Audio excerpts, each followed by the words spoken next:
on appreciating the self as an other. Feather in my cap, that is, wearing a hat with a feather in it on a deserted island, is proof that we can always be our own outsider. Likewise, it is always quite possible to imagine a mirror's reflection without having to look into one.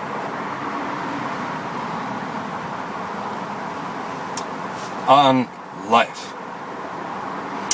Yes, life is a solitary emotional experience, but a life well led brings others into it. Sometimes.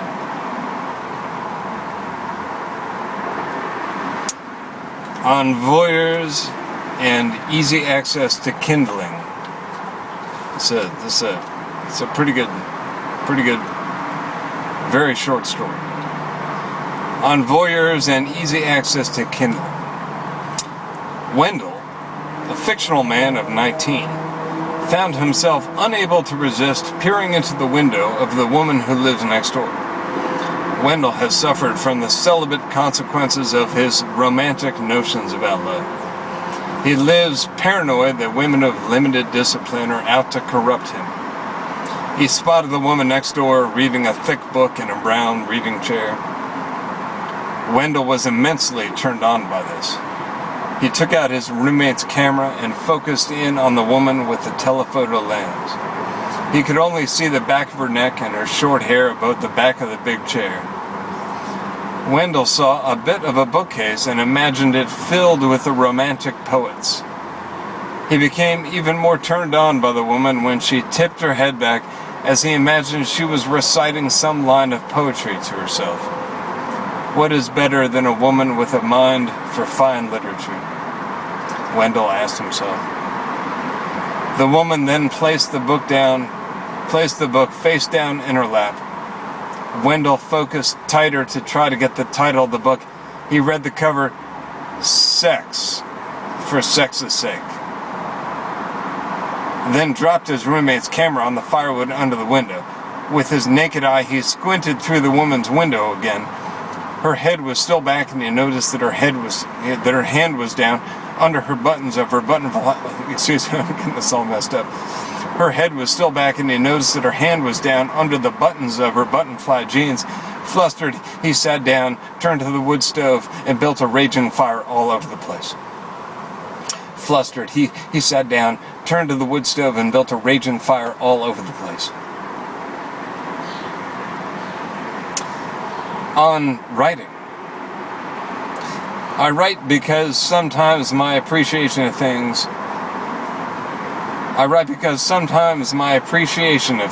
is a little too much for my cranial Tupperware.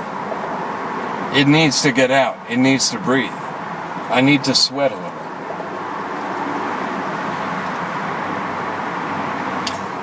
On reckless driving. Today, I have decided that if I'm going to die a passenger in a car, I want to do it looking over my right shoulder. I want to go out seeing everything, but just barely, as it races past me like a life. Evenly, but too quickly to do anything but watch. When we see too far ahead, we bring on the uncertainty, the unnecessary, uncertain view of things to come. The things we can never really see until we're next to them. When we're reckless, we stare up at things with an angle too steep to see the in-between. When we're reckless, we stare up at things with an angle too steep to see the in-between.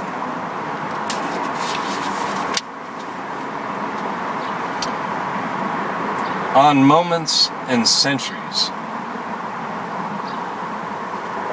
Living for moments and centuries, nothing in between counts for much, and nearly impossible to measure a single human existence by either a moment or a century. By either of these moments or centuries. One too long, the other too short, unless you're really good. Really, really good. always attentive and on top of your mortality?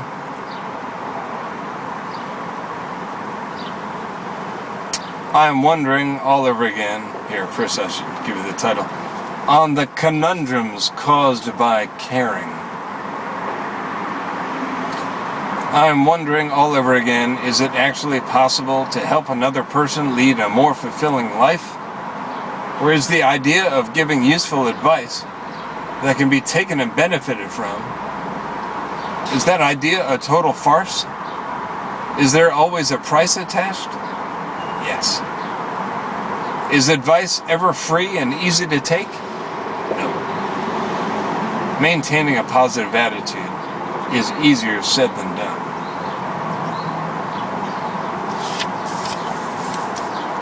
On being lovesick.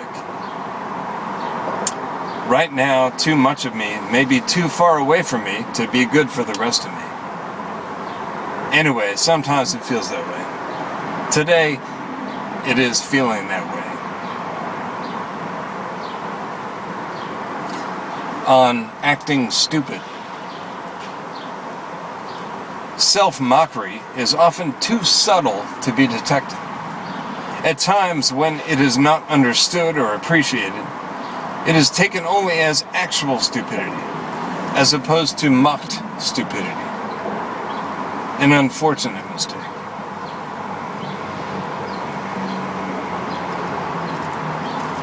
On insulting my intelligence.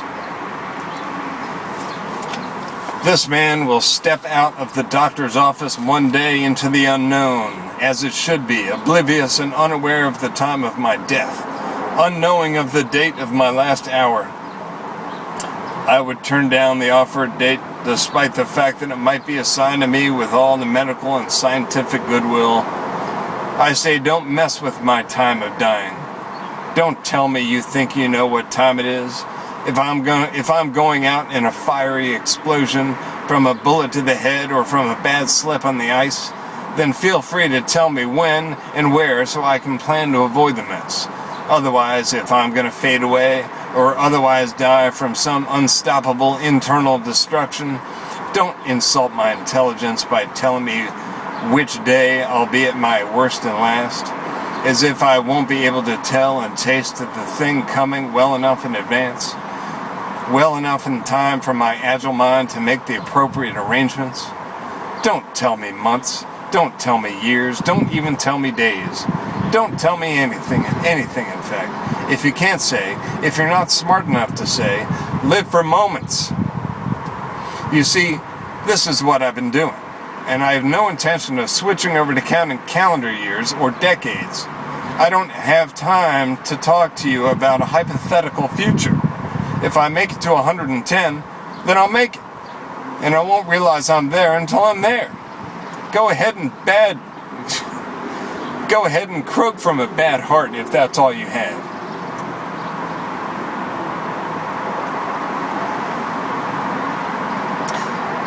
On the lesser of two evils. The alcoholic straight man is the worst kind of both. The worst kind of alcoholic and the worst kind of straight man.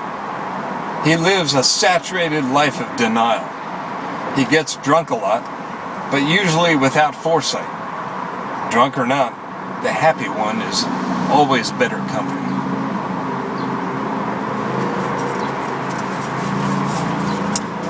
On snappy book reviews of biographies.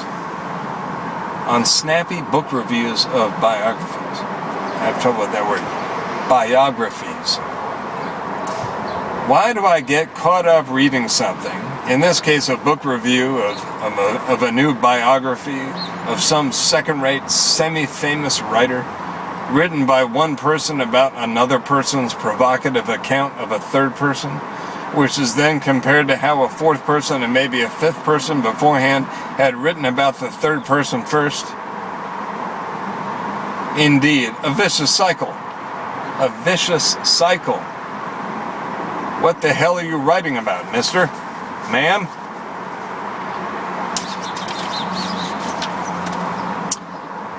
On lowering the bar.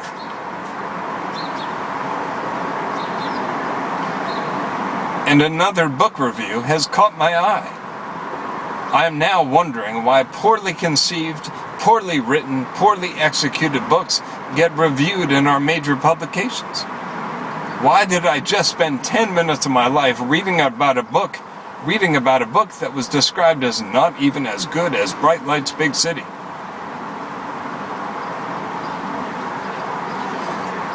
On tough guys and poor decisions. Tough guys tear off their casts prematurely and get adjustable knee braces that dramatically slow down the healing process. They don't care. Tough guys need mobility.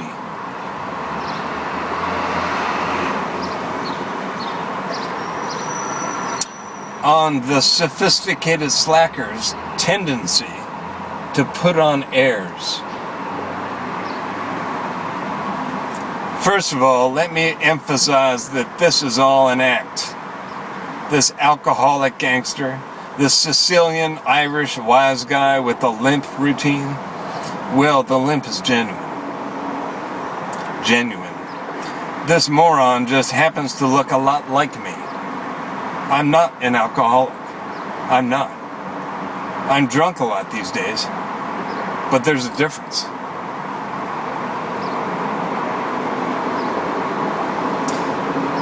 On tracking the disposable photographer. The disposable photographer is on the move, armed with his trusty old Kodak, or is it a Fuji? He's moving, shooting shots while standing still, shooting shots while walking to and fro. He never stops. He never stops for long. He waits for nothing, unless he sees something really cool.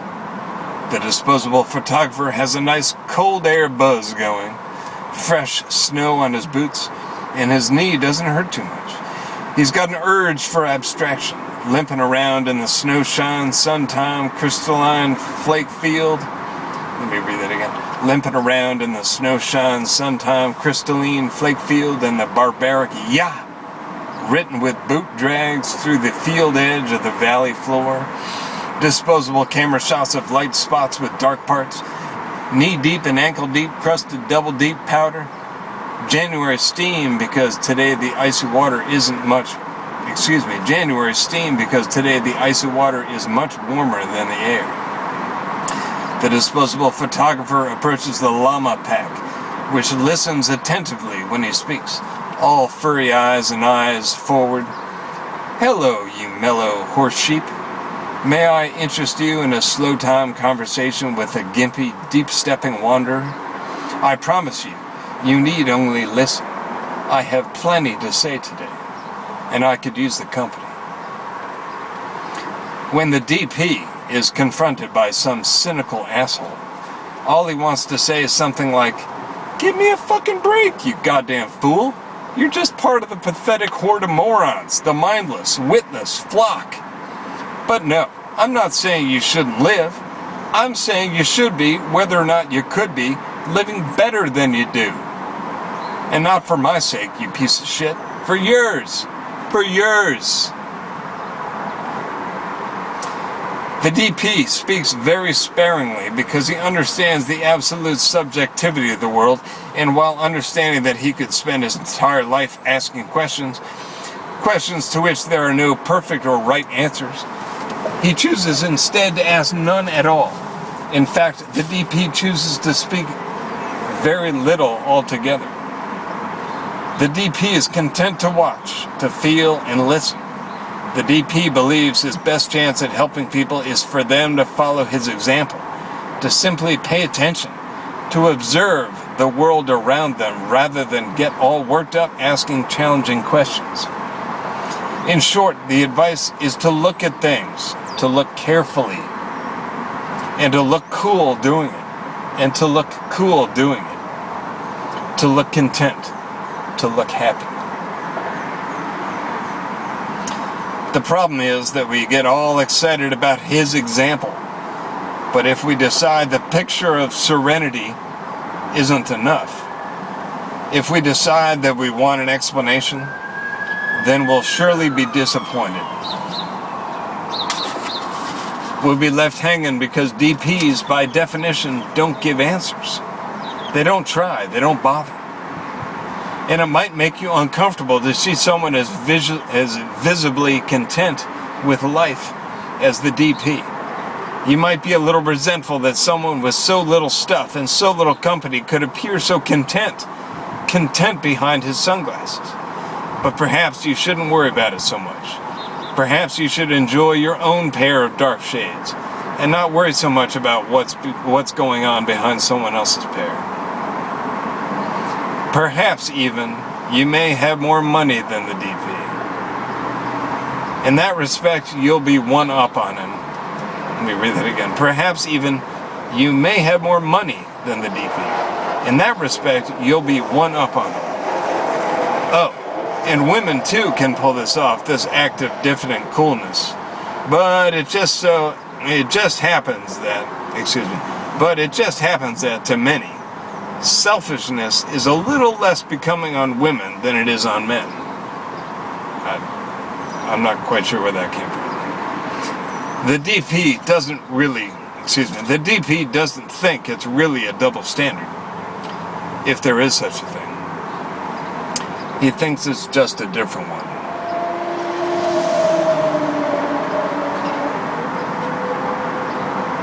Alright, I'll pause there.